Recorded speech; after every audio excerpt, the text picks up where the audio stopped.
अस्सलामुअलैकुम गाइस, मैं वेलकम करता हूं आपको अपने YouTube channel creative PS skills में। गाइस, आज हम पढ़ेंगे फोटोशॉप में 3D मटेरियल ड्रॉप टूल। तो चलते हैं फोटोशॉप पे।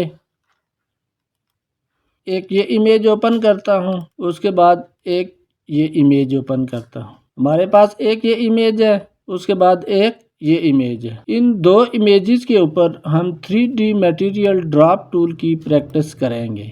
ग्रेडियंट टूल के ग्रुप में तीसरा टूल है 3D मटेरियल ड्रॉप टूल। जब हम इस टूल को एक्टिव करते हैं तो यहाँ पे ग्रेडियंट टूल की जगह पे 3D मटेरियल ड्रॉप टूल आ जाता है। अगर माउस का cursor 3D material drop tool के ऊपर लेके जाए तो यहाँ पे ये इसकी शॉर्ट डिस्क्रिप्शन शो होती है। नेम है इसका 3D material drop tool, short command इसकी जी है। नीचे ये इसकी शॉर्ट डिस्क्रिप्शन है कि ये टूल किस तरह से यूज किया जाता है। 3D मटेरियल ड्रॉप टूल को अगर हम क्लिक करते हैं तो इस तरह अगर इमेज के ऊपर माउस का कर्सर लेके आते हैं तो यहाँ पे कुछ भी नहीं हो सकता। तो 3D मटेरियल ड्रॉप टूल को यूज करने के लिए हमें पहले 3D पे जाना पड़ेगा, उसके बाद ये टूल वर्क करेगा। तो मेन्यू बार में यहाँ पे फिल्टर से आगे ये 3D है, इसके ऊपर क्लिक करेंगे।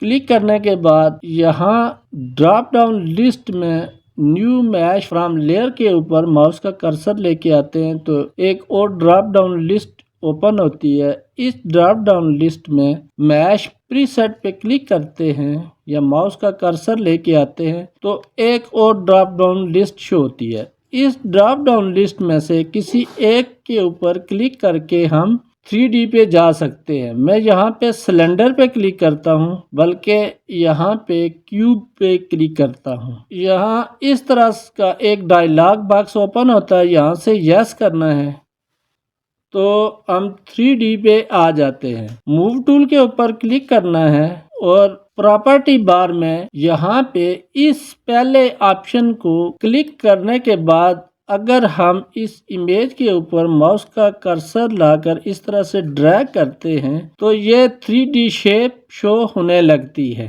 अब यहाँ से 3D material eye dropper tool को क्लिक करेंगे। क्लिक करने के बाद इस इमेज के ऊपर क्लिक करेंगे तो ये इसकी कॉपी ले लेगा। उसके बाद 3D मटेरियल ड्रॉप टूल को एक्टिव करने के बाद यहाँ इस 3D के ऊपर वाले हिस्से में अगर हम क्लिक करते हैं तो इस तरह से इस इमेज की कॉपी 3D के ऊपर वाले हिस्से में पेस्ट हो जाती है। अगर साइड के ऊपर क्लिक करते हैं तो इस तरह से साइड में भी इस इमेज की कॉपी आ जाती है। हम दोबारा मूव टूल पे जाते हैं और इस तरह इसको मूव करके देखते हैं तो देखें 3D की तीनों साइड पे इमेज आ गई है। आई किस तरह है?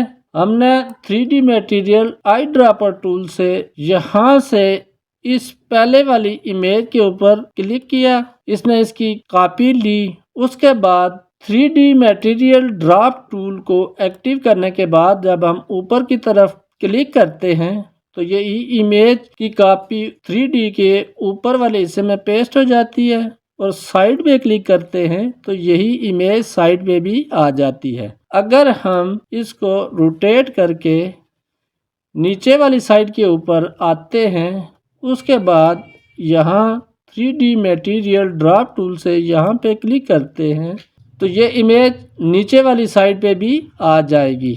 हम दोबारा मूव टूल पे आते हैं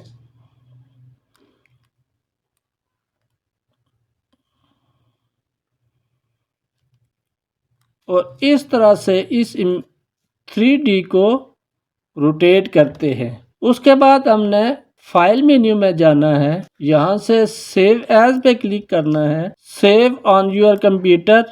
उसके बाद यहाँ फाइल नेम की जगह पे हम इसका कोई भी नाम दे सकते हैं। मैं इसका नाम रखता हूँ 1। उसके बाद सेव एज टाइप के ऊपर क्लिक करना है और यहाँ से JPEG पे क्लिक करना है। इसको लोकेशन देने के बाद सेव पे क्लिक करते हैं तो ये इमेज इस तरह से JPG में सेव हो जाएगी। अब हम यहाँ पे देखें, ये इमेज हमारे पास आ गई है। इसको ओपन करते हैं तो ये देखें इस तरह से ये इमेज हमारे पास आ गई है। इस इमेज को फोटोशॉप में बंद करते हैं और दूसरी इमेज पे आते हैं। गाइस अब हम इस इमेज के ऊपर 3D ड्रॉप टूल को समझते हैं। तो उसके लिए सबसे पहले हम 3D पे क्लिक करेंगे। यहाँ से न्यू मैश फ्रॉम लेयर पे मैश प्रीसेट। पिछली इमेज में हमने यहाँ से क्यूब को सिलेक्ट किया था, तो इस दफ़ा हम सिलेंडर को सिलेक्ट करते हैं। उसके बाद मूव टूल पे आते हैं। यहाँ से इस ऑप्शन को क्लिक करते हैं और इस तरह से इसको रोटेट करते हैं। उसके बाद 3D material eye dropper tool से इस साइड से इसकी कॉपी लेंगे और 3D मटेरियल ड्रॉप टूल को क्लिक करने के बाद यहाँ ऊपर वाली साइड पे क्लिक करते हैं तो साइड वाली कॉपी ऊपर वाले हिस्से में भी आ जाएगी। हम दोबारा मूव टूल पे आते हैं और यहाँ से इसको रोटेट करके देखते हैं तो गाइस देखें ये ऊपर वाली साइड में और सिलेंडर के साइड में ये इमेज आ गई है।